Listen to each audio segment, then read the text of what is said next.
Hello YouTube video watchers, welcome to our YouTube channel.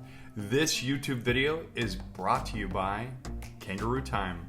So at Kangaroo Time we do three very specific things. We automate the business, so all your payments, all your billing, clocking in, clocking out, keeping track of time with your teachers, everything to do with the business we automate with our child care management system. We also have a classroom automation platform which gives your teachers nudges and prompts at point of care. So feedings, diaper changes, and the ability to communicate with your parents. We also have a world-class parent engagement platform that hardwires your parents and families into the early education experience. So please check us out and enjoy the video. Thanks everybody. Can you see my screen? Yep, I can see your screen.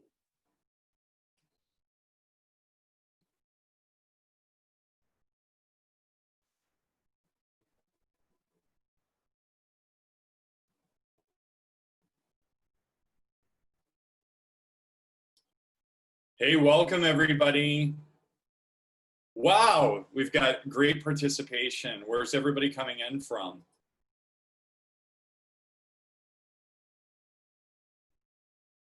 Hey, Gretchen, Chicago, Massachusetts, Fitchburg, Georgia, Oklahoma. All right, Hartford. All right, guys, we'll get started in just a moment. I hope everybody's doing well. I hope everybody's healthy. We're working to get Vernon on, but I think we can align the timing so that when I'm done with my spiel, he'll be ready to rock and roll. But welcome everybody. My name's Scott Wayman. I'm the founder and CEO at Kangaroo Time. We thank you all so much for joining us. We'll get started in just a bit, but before we get started, we've been asked to kind of give a little more clarity on what we do as a company. So Kangaroo Time, we are a software company. We build software that acts as your child care management system. It also acts as your parent engagement platform. It also has classroom automation, so it helps teachers do daily reports at point of care. And it also has a scheduling component. It has an advanced messaging component also. So if you need any of those services and you guys are getting back up to speed, give us a call. We'd love to share what we're doing with you. But in mid-March, when the COVID crisis started, we made a decision as a company to just pause all our sales and marketing investments. And we would divert all that attention and that entire team to bringing each of you content. We felt like we had, we owed this stewardship to bring our customers and those of you that are in the trenches as early educators, more content in this time of need. And for us, it's been just an amazing experience to connect with people like Vernon, to connect with many of our speakers. But one of the great benefits and assets has been the content itself. And for you all, this is a great opportunity to get continuing education credits. But more than anything, this is a great to come together, collaborate, and share. I urge you all to become subscribers on our YouTube channel. So now we've done 20 of these webinars, and they're all here to go back to. And I'll tell you, having this bank of content has been pretty awesome. I also wanted to encourage you guys to subscribe to our blog. So we just launched our blog yesterday. Please go to our website and go to the blog, kangarootime.com/blog, and subscribe. We'd love to have you on the subscriber list, and we'll be putting lots of content here. And then lastly, please join this group, the KT Childcare Connect group. This is a place where we'd like you all to come in and join and We've got conversations in here, and hey, even our competitors get mentioned in here, and it makes me cringe a little bit. Not that I don't love our competitors, but this is a place where you guys can be transparent and talk about your needs. This is a place where we share data. So David Gonzalez, our data scientist, will often share check-in, check-out information, some things that we're seeing. So it's just a real resource for each of you. Please join this group. We'd love to have you. So speaking of love to have, I'm so glad to have Vernon Mason here. Vernon, are you there? Hello. I'm here. Hey, I'm here. We've got it. Okay, Wow. we had like a nail-biting experience, technically. Yeah. Vernon, I saw you speak for the first time, I think it was Chicago in 2016. And it was so enigmatic. I was like, someday that guy's going to do a webinar in tandem with me someday, and that'll be the day that I made it. That'll be the day that. Well, I'm a simple guy, so the first thing I'm gonna have to do is Google enigmatic. What the heck is that? I don't even think I know what it means. Keep it down a little bit. Let's just... All right, so Vernon Mason, he's an author, a legend, a speaker, a workshop trainer. Vernon, I was pretty touched when you did your formal retirement announcement on Facebook. He's a retired or recovered child care owner, and one of the best speakers I've ever seen in person. That's what I was going to get to. Oh, wow. Wow. So Vernon, we're really glad to have you. Vernon's story, then you know that he and his programs have bounced back from more crisis than most, from an inspector finding lead paint and giving him 30 days to relocate, payroll tax debt, a program destroyed by a hurricane, surviving the recession, and an oatmeal fire, whatever that means. Vernon truly has seen it all. He says at one point it started feeling biblical and was waiting for the locust to arrive. I know how that is. I know how that is. That and the plague and everything else. Yeah, and now we have killer hornets coming, so I think the locust might be here. You know what? Yeah, I think I found a murder hornet in my bed earlier. So I'm on the murder hornet. On the crazy hornet train for sure. So Vernon will challenge you guys to think outside the box, challenge your preconceived beliefs about the EC world, and challenge you to take bold steps to not only survive this crisis, but begin to see it as an opportunity. In 2015, Vernon launched Directors Leadership Solution out of his desire to make directors' path to success easier. We have been an early education administrator he's been an early administration leader over the past 24 years with a master's degree in early childhood administration and from National Louis University. Vernon, I screwed up your intro enough, so I'm going to let you do your thing. We're so pleased. I think I'm impressed. You said two things I've never heard before. A legend. I haven't heard that before. That was kind of wow. Okay, whatever. And the best speaker around. Hey, I'll take both of those. I'm impressed. Yeah, and I apologize for having to ask this while everybody's on because I have technical issues over here today. I don't know what's going on. I'm in the South. My internet is like a tin can in a string, I think. But how can I share my screen? All right, so in the Zoom control, there should be like a green box that says share screen. Yes. Give that a. Okay. All right. There we go. Does that mean is it there? We got it. It looks beautiful. Yeah, just. Okay, cool. All right. So yeah, I am thrilled to be here with you. Scott is so inspiring to me. His energy level is just amazing. And so today, the first thing I'm going to say is, who are we going to be during all this? And I found this, and I think it was Donna from South Carolina that I found this from. But it's just a really simple grasp about we need to decide who we're going to be through this pandemic. If we stay in this fear, then we're just totally missing an opportunity, or are we in the learning, or are we in the growth? And I hope we're bridging from the learning into the growth. So today, if you ever listen to me, I will tell you that I'm a little bit of an outside-the-box thinker, and I will challenge you, and I feel like that is my goal to do that. And so, when you think about the things that I've been through, and I know my story is not much different than many other people's story out there, because, when I go around the country speaking and I listen to everyone's story, I'm always just amazed of how relevant it is and how interesting that it is. And I would dare say that anyone on our call today would have the exact same story that I'm having, that I have. It just would be a different story, different statistics, different aspects will be going on. So I am going to challenge you. So I want to say, first of all, I'm going to say things that you're going to say, no, we can't do that. And what I want you to do is think about it, sleep on it, pray about it, whatever you want to do, but just don't turn off and just don't turn yourself and say, no, that's not doable.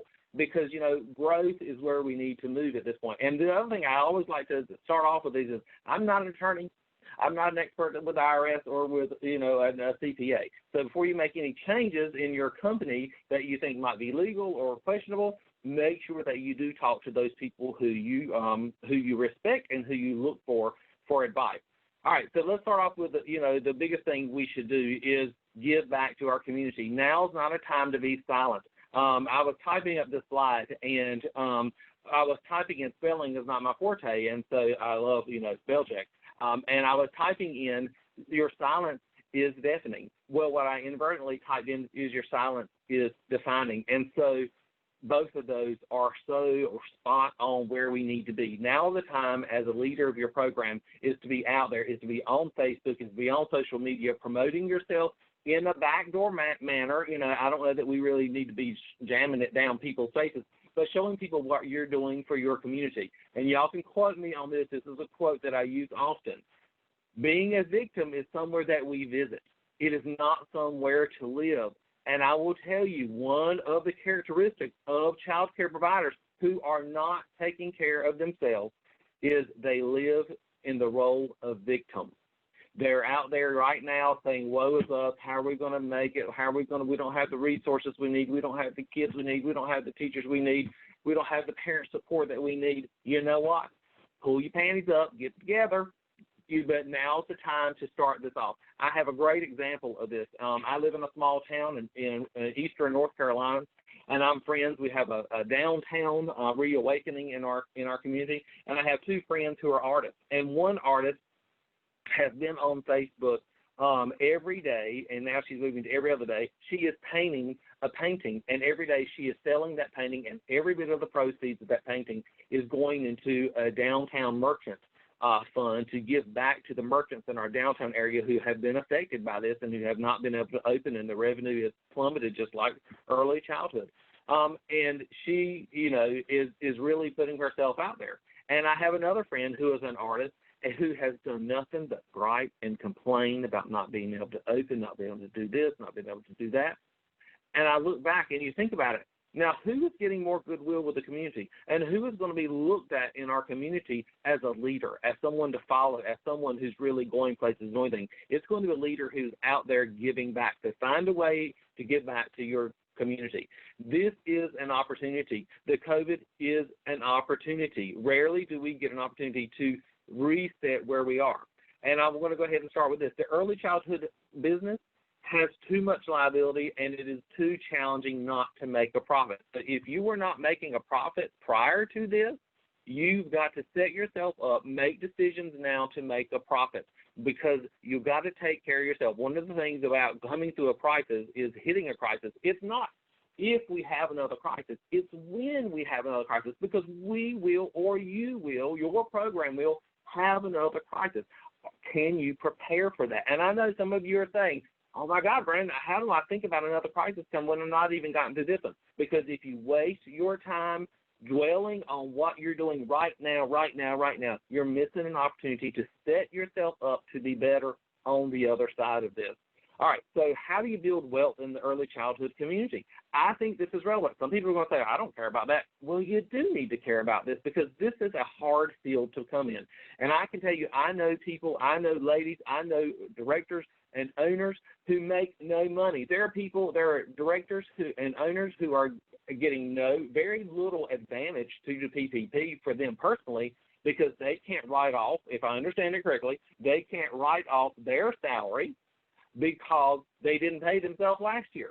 You have to be on the record that you've gotten a salary. You can't just miraculously give yourself a salary now. So giving yourself a salary is the first place to start. But let's go back to where I am, building wealth.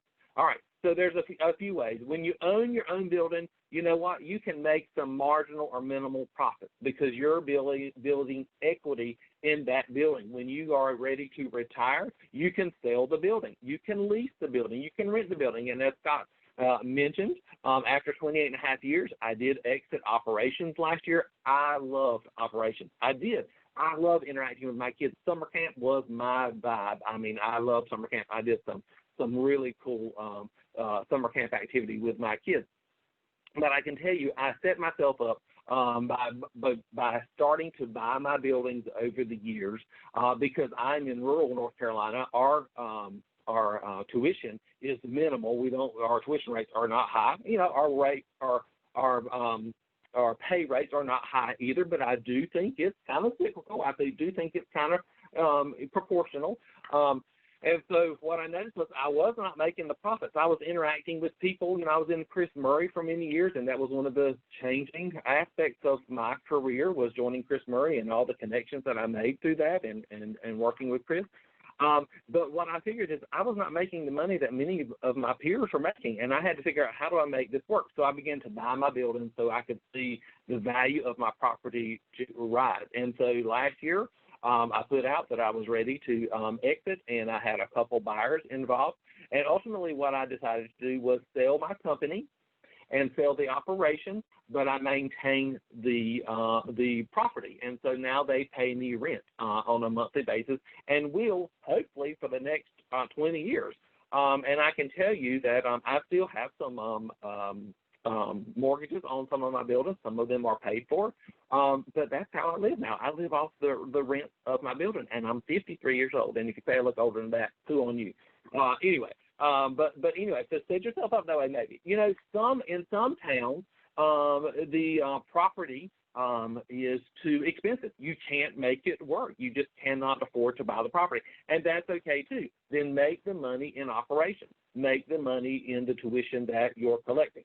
So, all right, so the one I start out with is you can own your building and make minimal or marginal profits, or you can own your building and make good profits. Hey, that's a win-win. You can lease your building and make good profits, but if you're leasing your buildings and you're making no profits, why are we doing this?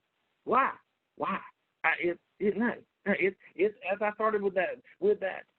This business is there's too much liability, and it is too challenging. It is too hard work. I can tell you there were days I would come home from working at my programs, working on my programs, I would come home and take to the bed. Is that a Southern phrase, taking to the bed? I would have to take to the bed for a little while and maybe have a little glass of wine later.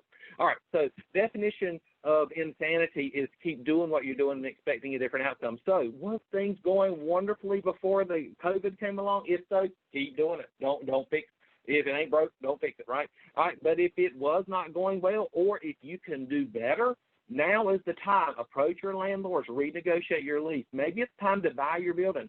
Maybe it's time to buy a lot, for a future expansion or to move out of that leased building.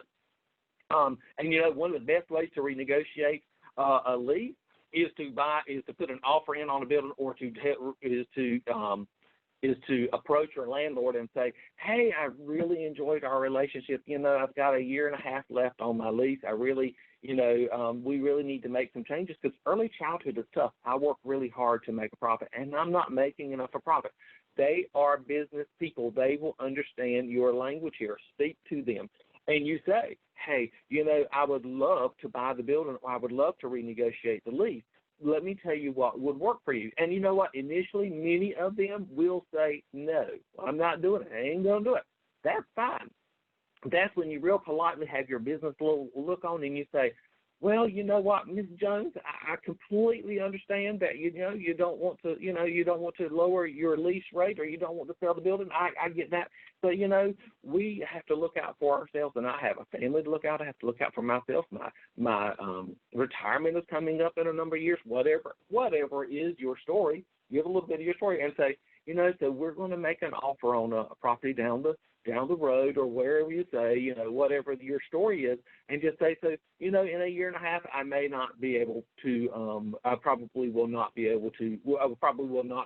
renewing the lease. Now that, when their little ears go, what? What are you talking about? Because, they want that rental rate to come in, and there is nothing, an empty child care center sometimes can be very hard to lease, and so they're going to want someone to stay in that building. And I will tell you that doesn't work every time, and I'm a firm believer, I don't know if you've heard the slang before, but, don't write a check you're not willing to cash. So if you really are genuinely, if you're going to say that, you be willing to pull the trigger, because they could back you in the corner and say, oh, absolutely. Especially if your child care program is like on a really desirable lot. If it's a lot where a Walgreens could go or a mini Walmart could go or whatever, that property is worth more to them as something other than child care. So that may be something, to consider. You don't want to really threaten in those kinds of ways. So anyway, hey, now time to buy a competitor. I had experience. I did that twice over my career. I was sitting in a health and a sanitation meeting, and the owner sitting next to me griped and complained the entire time. Now, I can get on the bandwagon. I can complain about regulations and controls and stuff like that once in a while, but, not all the time, not all day long. And so I just politely went up to her. I felt like she was a retirement agent. I went up to her and said, hey, have you considered retiring? And she said, are you considering retirement? Or maybe she brought up retiring first, because sometimes, asking someone if they're ready to retire is a little bit like asking someone if they're pregnant. Don't do that unless you absolutely know that they're pregnant. I made that mistake a few times. But anyway, so, I think maybe she brought up a situation that she was ready to retire, and I said, well, when you're ready or when you decide you're ready, give me a call. And you know what? A year later she did. I bought her program, and she went on her little merry way with her little lump of cash, and I bought her building, and that was one of my locations. So it is out there. Don't feel like you're breaching confidences. If you're at the age you want to retire, if you're at that time you want to retire, if you trust a competitor, it would need to be a competitor who is like really active and growing and really getting movement out there, someone that you trust, but then approach them confidentially, see if maybe they want to buy it. And I'm saying all this, but I will tell you, many of these things that I'm talking about, I'm not an expert on. I'm only talking about my experiences. The expert out there is Kathy Ligon and the Hinge Brokers. Now, they're the people to go to if you want to buy or sell. They're the ones you really want to go to. All right. So many people are also going to say right now that, we're coming up August, September. That's the time many people raise their rates. And people are saying, oh, God, I can't really raise my rates. Raise your rate. Raise your rate. You've got to raise your rate. You will never, ever catch up if you don't. Many of us sat back during the recession, and we just did not raise our rates for years, and we never, ever, caught back up. And we've got to absolutely raise your rates, at least minimal. There is no one that can argue with you that your cost has not gone up. Your cost has gone up. Many of us have smaller class sizes, smaller ratios, lots of PPE that we're buying and foggers and all this kind of stuff, and the extra sanitation and the temperature taking. Your costs have gone up, so go up on your tuition. And this is something that people are often in a growth mode don't think about. So is it time to get bigger? Is it really something you want to do? Or is it time to get smaller? I am a firm believer out there, the smaller your program, the more your rates should be, the higher your tuition rates are. My mom kept 5 kids in our home growing up, and let me tell you, she undervalued her program tremendously. She still has interactions with those kids to this day, and it's been 30-plus years ago that she cared for her last child in her program. And those parents still love my mom, and my mom treated those kids like her own kids. So the smaller your program, the more tuition you should be making. On the business side, now's the time to make a good freshen up. And I rarely ever tell people this, I never tell people this, but if you don't have some cash in the bank, you don't have some money to do some changing, some sprucing up to your program, put it on a credit card, get something done right now, especially while your numbers are low. This is also a subject that many people are not talking about, and I really haven't heard anybody else say, but I did talk to a client recently who was contemplating bankruptcy. Now, that doesn't mean going out of business. That just means that they've gotten themselves in a situation that they expanded over the last number of years. They acquired programs. They did things that really worked when our market was really booming, when they were running 95, 100%, 105% capacity in their programs. They could really make those numbers work. Well, now they can't make those numbers work. And you really have to wonder, when are those numbers going to come back? Many of us some of programs are still closed. Now, some programs never closed, but the programs that are still closed, they kind of, I think, what's the word? I can't think of the word, but I think they're a little naive, thinking they're going to go back and pop the open sign on, and everybody's just going to come flooding back in. And I just don't see that happening. It's going to be a much slower ramp up than that. So take care of that. Be prepared for that. And bankruptcy is a bad word. I get that, but bankruptcy is not failure. It is looking after yourself. It is looking after your company. It is doing what's best. Many companies out there will file bankruptcy, and you will never know unless you read the legal ads out there or read the legal releases out there. It is just a way of reorganization. I'm not an expert. I'm not an attorney. Talk to your attorney if you think you're in that situation, but don't kill yourself. I don't personally believe that bankruptcy is for people who run out and buy the, brand new sports car every year and have, a $3 million beach house and, a private jet, and they just, they don't want to pay all this anymore, so they file bankruptcy. No, to me, bankruptcy is for people who bad things have happened. And every one of us on this call today, on this web call today, we've had something dramatic happen to us. We were running our businesses, and all of a sudden the COVID came up. So anyway, so think about that.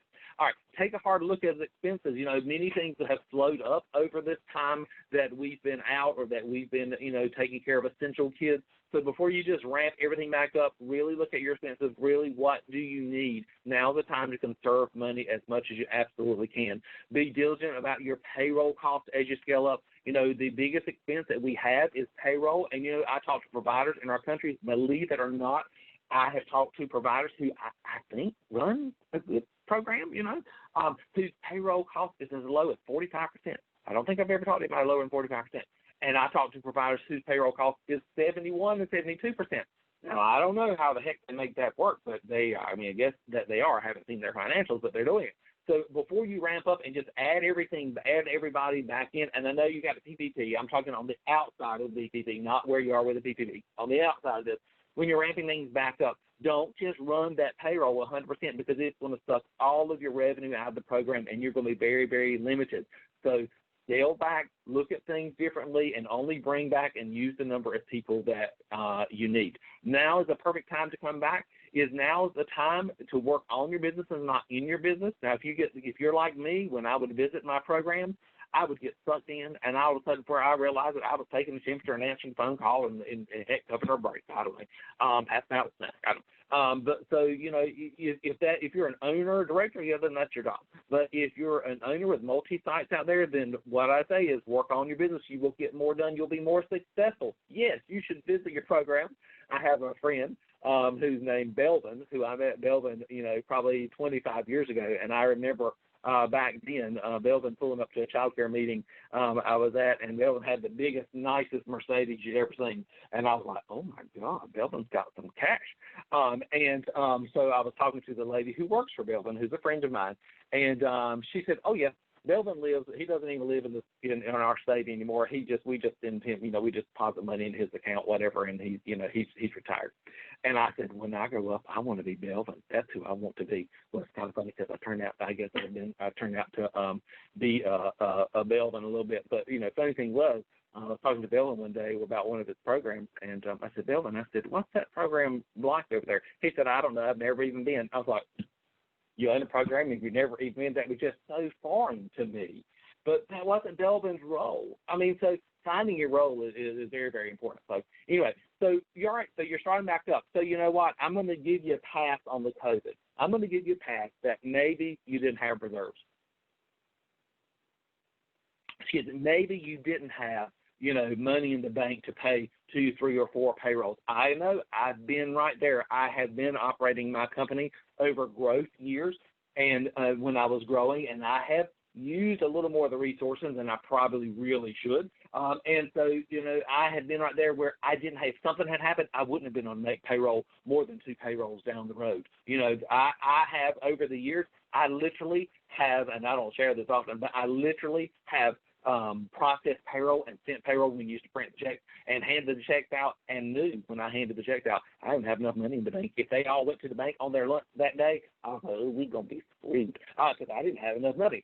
But, that is somewhere, again, you visit. That is not somewhere you live. So right now, as you start back, 2 things I want you to do. If you've not been making a salary, make your salary priority. Your salary is as important as that daggone baby room teacher. It's as important as that cook. Make sure you're making yourself a salary. Make sure it's a decent salary. Make sure that your revenue, your income for you personally is as important as the responsibility that you have. You have the biggest amount of responsibility.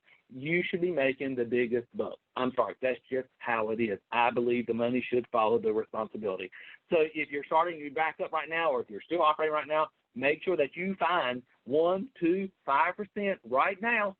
I know you're going to say, no, I can't do that. Yes, you can. Set aside 1% right now. Set aside 2% in 2 months. Set aside 5% in 5 months, whatever, and just start setting that money aside. Put it in a separate account so that you don't have, you're not tempted to use it or sneak into it. And that money really needs to stay. You can put it in a money market so you earn a little bit of money, but look out for yourself. It will help you sleep better knowing that you've got a little money in the cash, in the bank. Also, do something for yourself. This is freaking stressful. Oh my God, this is tough. This is a lot of responsibility. Do something fun for yourself on the other side of this. I don't care. Do something. Buy yourself a bracelet. I don't care. Something. Do something. All right. So yes, I did talk about raising your tuition, that you do need to do that. And I'm going to quote my friend Belvin here. That's funny. I just brought him up. But anyway, Belvin used to say, how do you know if you didn't go up enough on your tuition? If you didn't lose the family, then you didn't go up enough. That's funny. I just think that's hysterical. But anyway, so pay yourself something. I love this quote. I always say it in there. Leave the vow of poverty to the nuns. Hallelujah. All right. So what changes could you make? What changes can you make? Because, again, this is an opportunity. Especially if you were a sought-after program prior to this, you were full, you had a waiting list, and kids are waiting to get in. And you know what? Change your operating hours. Maybe you don't need to be 6 a.m. to 6:30 p.m.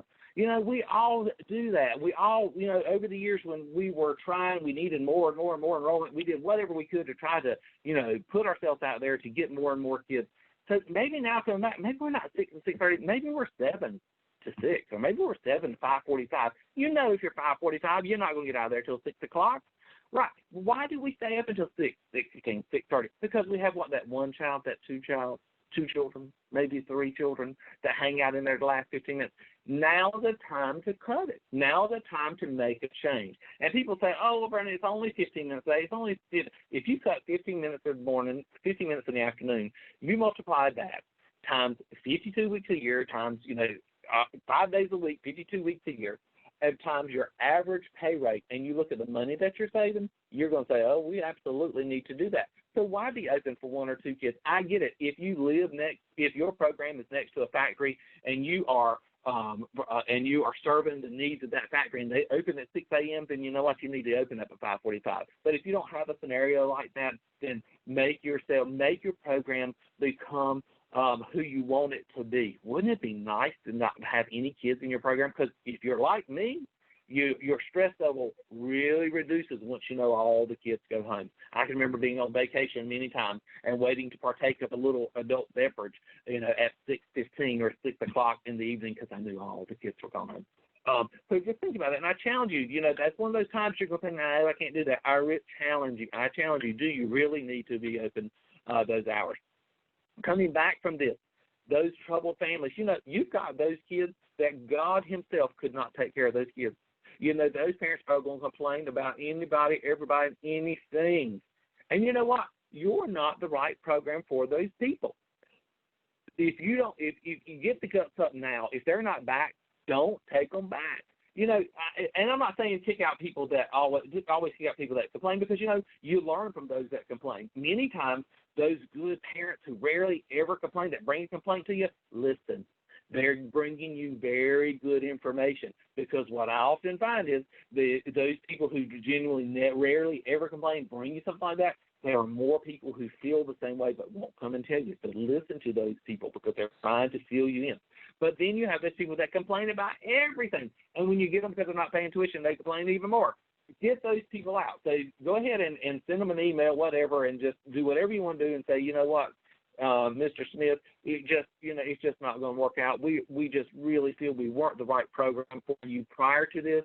And we just feel like, now's an opportunity. Many programs are going to have openings. Here's a list. Here's a list of people you can call. Here's people that have openings. However you want to handle it, go about it as professionally as possible. But you know what? It is your responsibility. One of the things that teachers complain about the most these days prior to this was that feeling unsupported, dealing with children with difficult behavior and feeling as if the office felt like, oh, good luck, girlfriend, you have to deal with that child down there.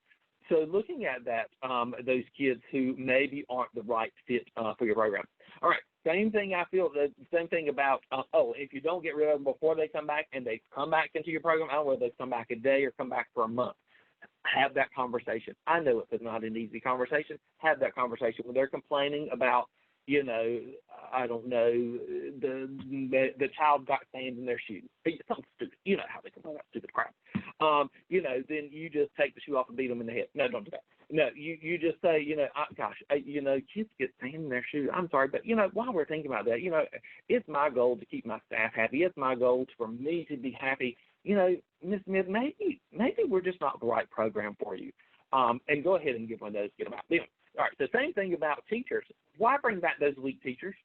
I get it, some of you brought back the weak teachers because of the PPP, but when this is over, get rid of them. Make sure they're the first ones. I don't care whether they have worked for your program for 25 years or 3 weeks. If they are not cut to be there, now is the time to get rid of them. If you're going to have to pay unemployment, then go and pay unemployment on them and get rid of them. And people say, well, I don't know. I don't really want to get them. But you know what? I would have directors that would complain about teachers, and I would say, we need to replace her. Well, now she's doing better this week. This week, really? Girl, I can look at my phone, and I can look at 45 text messages you have sent me about her not coming to work, not doing her job, not doing something. Go and get her out of here. So think about that. All right. This is something that's going to be a little controversial, just something to think about. You remember how I said make sure you have money in reserves, make sure you have 1, 2, 3, 5%, reserves in the bank and that tuition. Maybe we need to increase our ratios a little bit. I know some of you shaking your head, oh, Vernon's a hater. No, not a hater. That's the world we live in. Maybe we do need. One thing that the early childhood community has done over the last decade, 15 years, is we've really stepped up to the plate. All these QRIS, quality rated systems out there, the star rated systems out there, we've really stepped up with minimal compensation, meaning we're doing more. I really believe we're providing better care than they're paying for. Now's the time we might need to change that. We might need to say, you know what, this is great. This is what you're paying for. This is what you're going to get. You don't want to kind of word it that way, but you know what I'm saying. So focus on your reserves for preparing for a crisis. Be careful after this. The government has, given us the PPP, things like that. Be careful, that old phrase, I'm from the government, I'm here to help. I don't know what that help's going to look like. Adaptations, what kind of things can you adapt? Can we be providers for all care? Rochelle Connors, a friend of mine, has the Oxford Schools in Ohio. And one way she kept her people working through the pandemic was she offered them out as nannies. Well, now, isn't that something we could think about? There have been, who hasn't had those teachers who just were horrible with a group of toddlers? They were bad. But they really are sweet and kind and couldn't work really well with 1 or 2 kids. Maybe we should start a nanny service. Maybe that's something because, we have these people come in and apply that don't work out well. I don't know. If someone suggested a satellite program where, someone keeps children in someone's home. These are other areas for you to receive revenue through early childhood. I'm just making you think outside the box. Maybe we offer sick care.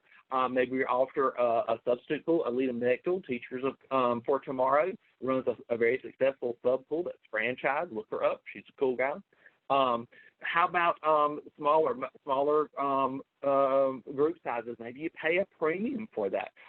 Maybe we offer full-time and part-time care for a while. If you've not been offering full-time, part-time care, maybe now's the time to start offering that at a premium. When you calculate the tuition, the rate that a parent pays you for part-time care, it is not the weekly rate divided by 5. No, it is the weekly rate times 1.25 at least. That's just my suggestion. It could be 1.33, right? It could be go up a third, 25%, divided by 5, and that's how it can be your weekly rate. So in essence, your weekly rate should really be your 3-day-a-week, that it is not that much of a leap to be 5 days a week, because you want to try to push those people into full-time care if you can.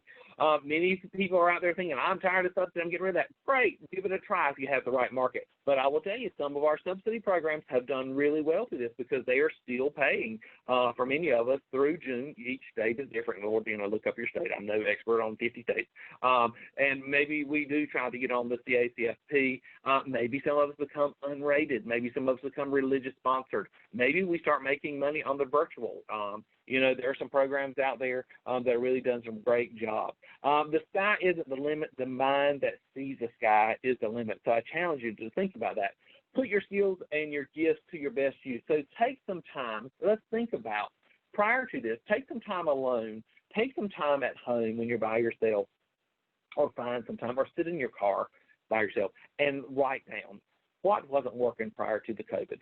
What was working prior? What was working really well? What did you love to do prior to COVID? What did you hate to do? Now's the time to set yourself up. You can delegate. You can restructure things. You can let someone else handle those things that you really don't like to do.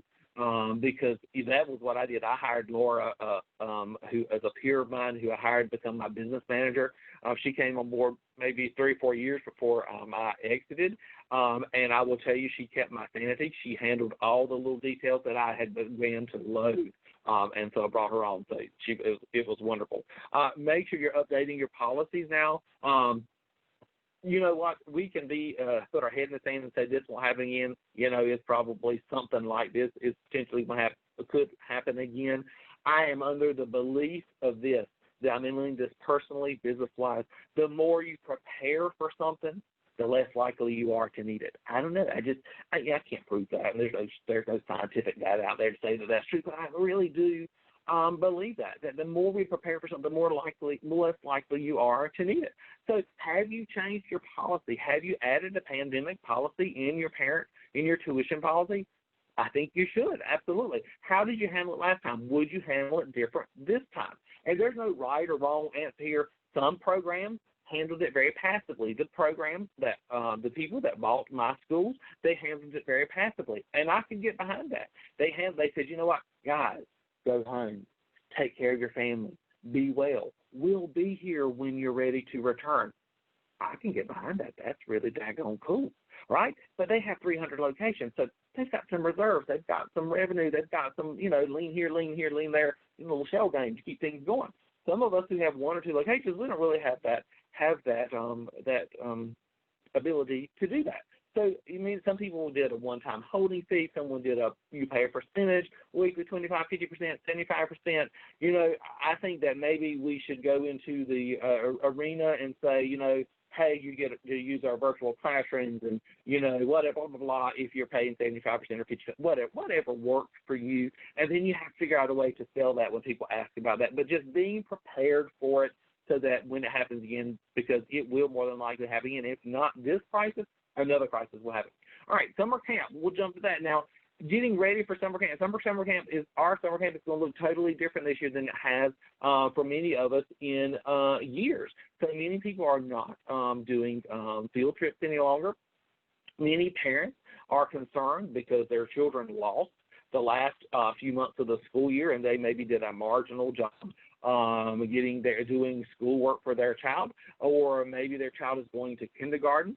So one thing that we would do in our pre-K classroom, in our pre-K room, children would sometimes move into the pre-K room mid-year or only a few months into the school year, and so they, in essence, would be repeating our pre-K classroom. And I remember us having a situation where we began losing those kids because parents would come to us and say, hey, we don't want to repeat pre-K again. And so we started looking to set out how can we differentiate, how can we make this a program that they want to be into again. And so we started giving those little pre-K kids a workbook, which was different than the rest of the class. Each day they would go and the teacher would tear out a worksheet out of their workbook that stayed in their cubby, and they would do that. And it was a little more advanced. It was getting them ready for kindergarten, whatever, blah, blah. And it was just something that made the children and the parents, it was evidence that their child was learning. And I get it. Don't be sending me the emails. I get it. Children learn through play. I get that. But also we need to make sure that parents are happy with us. And we need to make sure that parents really see evidence that they feel like that their child is learning. Now, if you don't need that, if it's not working in your program, if your community is 100%, learn through pay and are just appalled, oh, my God, the worksheets are horrible, don't do it. Don't do it.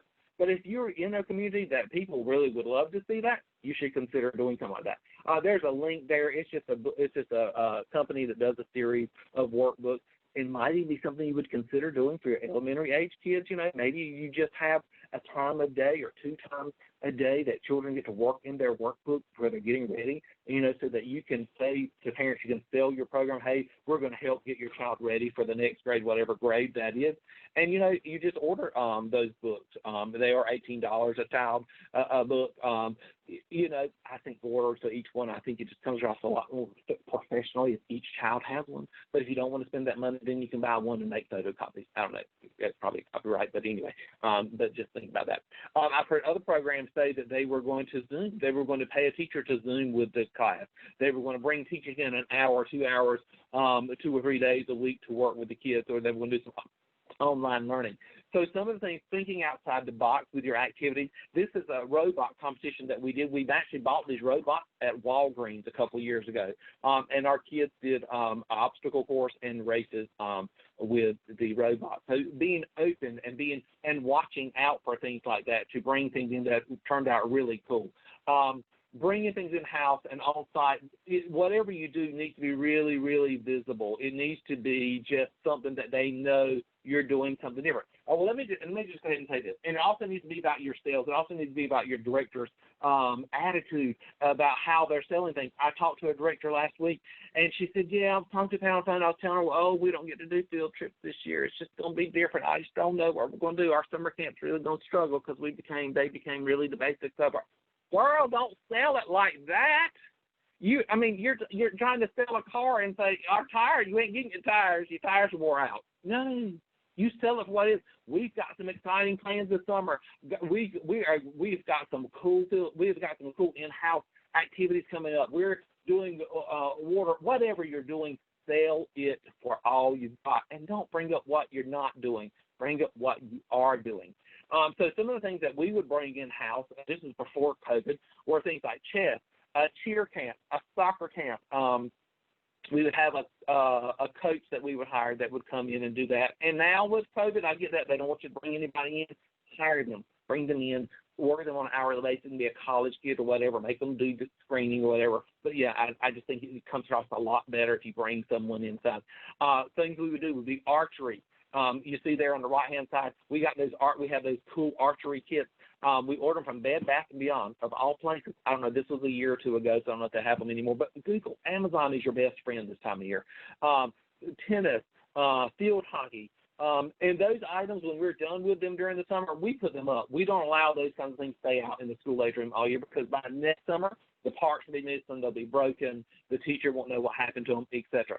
So, and make things like tournaments, like competition. Kids love competition. Kids love competition, and kids love to be risky. They don't like things to be, same. A couple things that I have coming up, so if you're not following me on Facebook, I'm happy to share with Scott, and you guys can share, is I am planning some virtual field trips. I'm not charging for this. I'm just finding people who will do it free and offer it to you guys. I've got Harlem Globetrotter, who is retired now from Harlem Globetrotter, and I think there's a documentary out there you can show your kids on Harlem Globetrotters, and he's going to come in on and do a Zoom call just like this and do Q&A with our summer camp kids. You would just log on and put a screen up or just a white wall in your school-age room and a projector, and there you would be in right there. I've got 2 authors who are going to also do Zoom calls and some reading for us. And I've also got one of my kids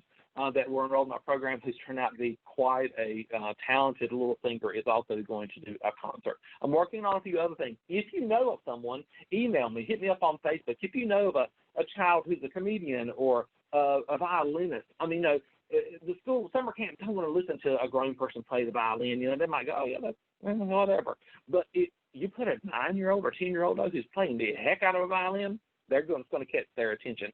Magic tricks, whatever, anything. If you have someone regionally who's got some notoriety out there or not, or you just know someone who is talented, send them to me. I'd love to talk to them about it. Lucy Cook.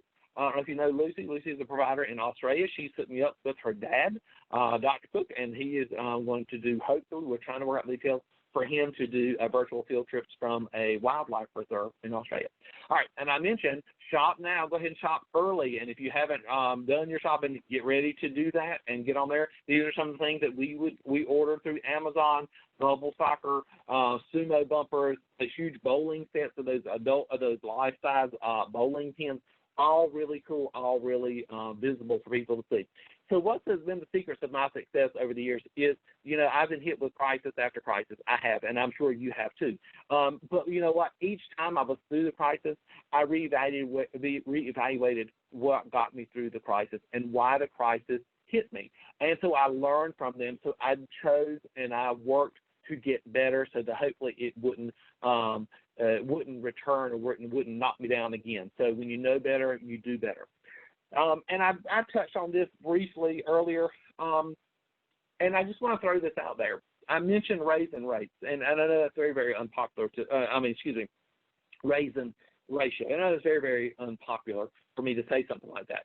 But I will have to say, after being in this field for 28 and a half years, and as I said, we are providing a care, I believe, that is better care than they're paying us for, whether you're subsidized or whether you're private pay. I believe the care we're serving, we're providing, they're not paying us enough for that care. Is it time to change that? Is it time to push back on that a little bit? I believe that we have been subsidizing the care. There's a lot of child advocates out there, and God love them, they do good work. Sometimes they do things that hurt our industry.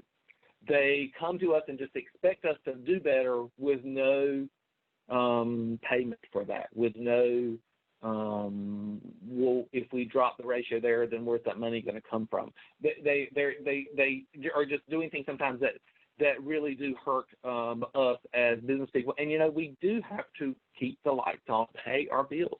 And so I do believe that we as owners have been subsidizing the care of the children we've been caring for off our back and off our profits. And I don't mean that as in I need a bigger beach house. I mean that as I need some reserve. I mean that for the provider on the call today who needs a freaking paycheck. I mean that on the provider today who, feeds her family out of the kitchen of the child care program. I mean that for the provider on the call today who doesn't have health insurance because they can't afford it. But for some reason they think providing care for all these kids, they don't deserve it. I don't know why. You deserve so much more than that. Stand up for yourself. I also believe that we are subsidizing the care of these kids on the back of our employees. I've never worked with a provider. When I go around the country and I do work with them, I've never worked for a provider yet that hasn't been passionate about paying their employees as absolute much as they can. I work with people all around this country, and I see providers all around this country who are misunderstood. People look at them as the greedy owner. And if I hope one thing will change through this COVID is that people will see us as we are the gatekeeper of quality. We decide by our financials. The stronger your financials, the better care you will provide. The higher your numbers, the better care you'll provide. I can tell you this, hands down, no question at all. I can tell you the worst programs I go into have the smallest numbers. I can tell you, people think I have bought a program and I have put new directors into place, into schools, and I had a friend who gave me this phrase, you can share it if you'd like, and said, you know what, I hired her, I put her in there with a full school, and she directed it right down to a level she could handle, meaning she was now at 60%. And in her world, or in his world, they feel like they're doing great things because their numbers are low, and I will tell you the care is worse. A half-full program is much less quality care than a 100% capacity program. I see it every time, hands down. So the world we're living in now, how do we thrive through this? You know, this is a great quote by Charles Darwin. I'm not going to read it to you, but in essence it says, those who adapt will thrive. It's not the strongest people who survive. It's the people who are willing to adapt. They're the ones that thrive. All right. So one little thing I want to tell you about is next March, April, you know, I told you to do something nice for yourself. Come and go to Key West with me. I'm doing a Key West adventure. It's going to be a small group, 25, maybe 35 people will be in attendance. It's a small group, 2.5 days. I'd love for you to come. Send me an email if you're interested. Take care of yourself out there, trying to avoid burnout. Take some time off. Take care of yourself. Go on vacation. It's so funny. I found this on Facebook. It says why you shouldn't wait to retire to travel, and you see the lady hunched over. Well, it just happened. I believe I actually got on the plane with that lady. You see her there, right there behind me. It looks like the same lady to me. Anyway, I've got 2 books in the works. I would love to have your feedback. I would love to have you contribute to them. If you have a classroom teacher who is really good at controlling, biting, hitting, cussing, transitions, spitting, temper tantrums, running, priors, tattling, any of that, send me their story. Tell me about them. I'm writing a book called Controlled Chaos, and it is a hands-on, it is a practical guide to early childhood classroom management. And it is going to be something that you're going to want to give to your new staff members or to your seasoned staff members who are struggling. We would like to give real-life examples of how people handle these situations. And the last book that I'm updating is Don't Go. It will be the 2nd edition of the book that I released probably 5 years ago. It's all about tackling your turnover. So if your turnover in your program has been 30, 32% or less, that means your turnover is good. Send me your reasons why. Tell me why you think your turnover is low. Send me an email. I'd love to include you as a success story in there. All right, so